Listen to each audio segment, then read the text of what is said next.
As you enter your rich woman era, know every cent that is coming into your bank account and know every penny that is going out. Do something to celebrate the financial milestones that you're making. Start looking at how you feel and think about money. Acknowledge yourself as an important entity in your money.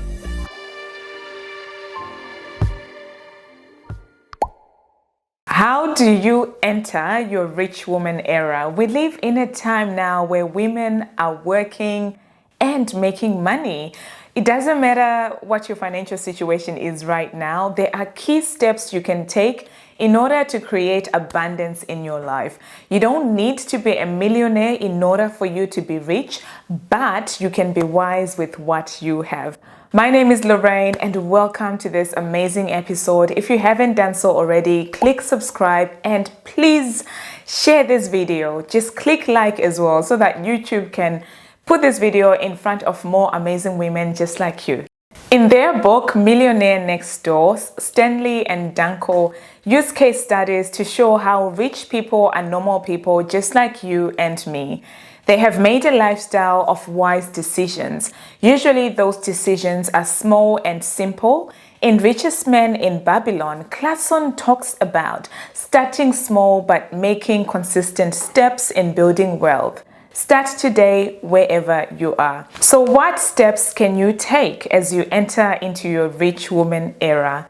Start with abundance mindset first. Instead of approaching money as something that is scarce, something that always runs away from you, see money as abundant. There is more than enough to go around. You having money is a good thing. The thing with money is we usually grow up with a certain belief around money. So if you grew up watching your parents struggle to actually get money, you take that with you into adulthood. And as a result, even as you're working, you're making more money, you're still chasing after money, and you always feel like you never have enough in your pocket because it has become the mindset that you carried with you from the beginning. Denise Duffield Thomas, in her book Get Rich Lucky Bee, which I recommend by the way, she talks about how she started having money show up in her life when she became expectant, including winning an all-expense-paid 6-month trip around the world. Start looking at how you feel and think about money. Is there a sinking feeling in your chest, or do you feel happy and abundant when you think about money? As you start to shift your mindset and look at money in an abundant way, money will start moving towards you as well, and you will start making wiser choices to keep more money around you. Second thing, and this is something that just excites me so much, is seek wisdom. Educate yourself. When it comes to money, get advice from financial advisors, get advice from experts in the area. This can mean getting financial counseling or speaking with an accountant and taking a look at your own personal or business finances. Key guides that I recommend, so books that I go by, includes The Barefoot Investor, and this is by Scott Pape and it's based in Australia. But my sister, who lives in Zimbabwe, has read Barefoot Investor and has actually started applying it to her situation. So even if you're not in Australia, I'm sure there'll be so much to learn from that book. The second one is the one that I mentioned before, is Get Rich Lucky Bee by Denise Duffield Thomas. This book cracked my head open when it came to having an abundance mindset around money. Another book for women to read is We Should All Be Millionaires by Rachel Rogers. It's a powerful, powerful book in how you can step up your money game. And then there is I Will Teach You to Be Rich by Ramit Sethi, especially if you're in the United States of America.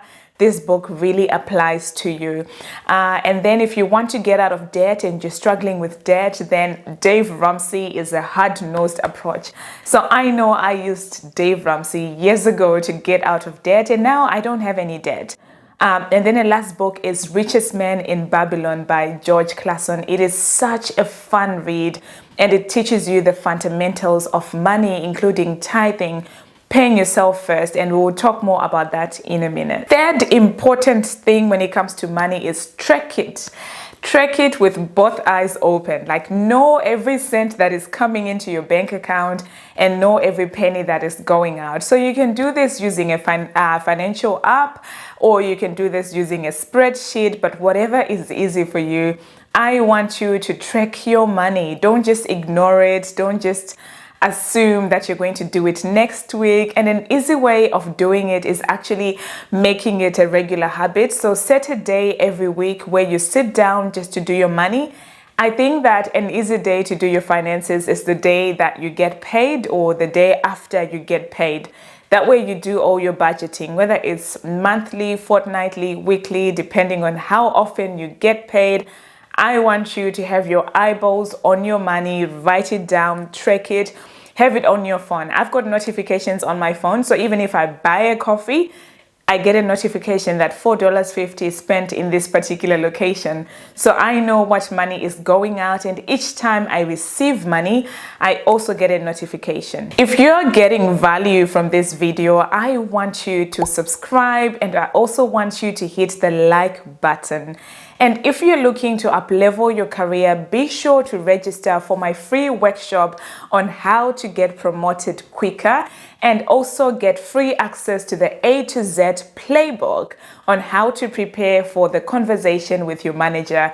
Link for that will be in the description and also in the comments. Number 4 is pay yourself first. Before you start paying off debts and bills and all these things, make a habit of actually paying yourself first, a percentage of that money. So depending on your income, this can be 10% of your income, this can be 20. Some people can afford to pay themselves 30 to 40%, depending on how frugal they live. So I want you to pay yourself first. And what it does is, psychologically, it makes you excited about your money. Every time your money is coming in, you're expecting to see an increase in your net worth because the first person you're paying is you.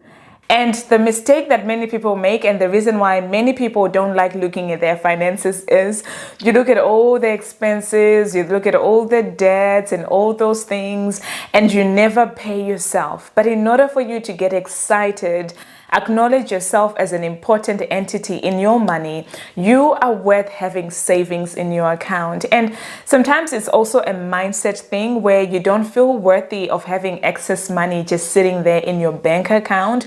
And you can start shifting it by saying, it feels good to have money. It feels good to have a positive net worth. It feels good to have savings that, I'm not even using. Like, start feeling good about that.